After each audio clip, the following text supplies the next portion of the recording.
युवकांसाठी खास पोलीस भरती guidance programme Maharashtra police anniversary week निमित्त वर्धा जिल्हा पोलीस डिपार्टमेंटने पोलीस भरतीसाठी तयारी करणाऱ्या युवकांसाठी खास गायडन्स प्रोग्राम आयोजित केला। 8 जानेवारी 2026 रोजी पोलीस हेडक्वार्टरच्या आशीर्वाद हॉलमध्ये हा कार्यक्रम जोशपूर्ण रीतीने पार पडला। प्रोग्राम मध्ये वर्धा जिल्हा superintendent of police Saurabh Kumar Agarwal, sub divisional police officer Vandana Karkhele आणि पोलीस सब इन्स्पेक्टर विशाल सवई उपस्थित होते। त्यांनी युवकांना फिजिकल टेस्ट, लिखित परीक्षा, general knowledge, arithmetic, Marathi grammar, time management आणि रिक्रुटमेंट प्रोसेस या सर्व बाबींवर मार्गदर्शन दिले। या कार्यक्रमात जिल्ह्यातील ग्रामीण आणि शहरी भागातील शेकडो युवा सहभागी झाले आणि हॉल पूर्णपणे भरला होता। युवकांसाठी हे मार्गदर्शन भविष्यातील करिअरसाठी महत्त्वाचे पाऊल ठरले। महाराष्ट्र 24 करिता वर्धा येथून सतीश काळे। केवळ वो गुन्हेगारों पर नियंत्रण करना या फिर जो इतर प्रकारचे गुन्हेगारी जो लोग आए त्यांच्यावर कंट्रोल करण्याचं काम। मैं आप सब लोगों को शुभेच्छा देता हूँ मेरी तरफ से कि आप सब लोग जीवन में अच्छा करें, आप सब लोग बड़े-बड़े पदों पे जाएं, अपने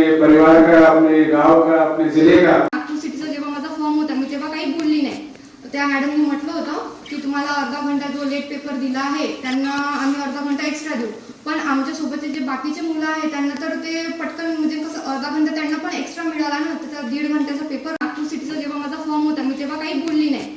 त्या मॅडमने म्हटलं होतं की तुम्हाला अर्धा घंटा जो लेट पेपर दिला आहे त्यांना आम्ही अर्धा घंटा एक्स्ट्रा देऊ, पण आमच्या सोबतचे जे बाकीचे मुलं आहेत त्यांना तर ते पटकन म्हणजे कसं अर्धा घंटा त्यांना पण एक्स्ट्रा मिळाला ना, तर 1.5 घंट्याचा पेपर। फेज मधून आलेले आहे आणि जो आपले इतर अधिकारी आहेत त्यांनी पण तो फेज केलेला आहे आणि तो जो फेज आहे खूप संवेदनशील फेज आहे की त्यामध्ये आपल्याला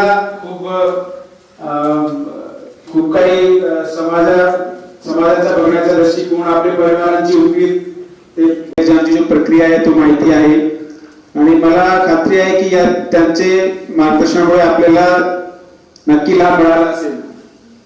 जो आपले दुसरे PSI होते त्यांनी आपल्याला इतर जो कॉम्पिटिटिव्ह एक्झामची तयारी आहे त्याबद्दल मार्गदर्शन केलं असेल। मी आपण सर्वांना जे काही किती लोक आहे जे आता सध्या UPSC ची तयारी करतायत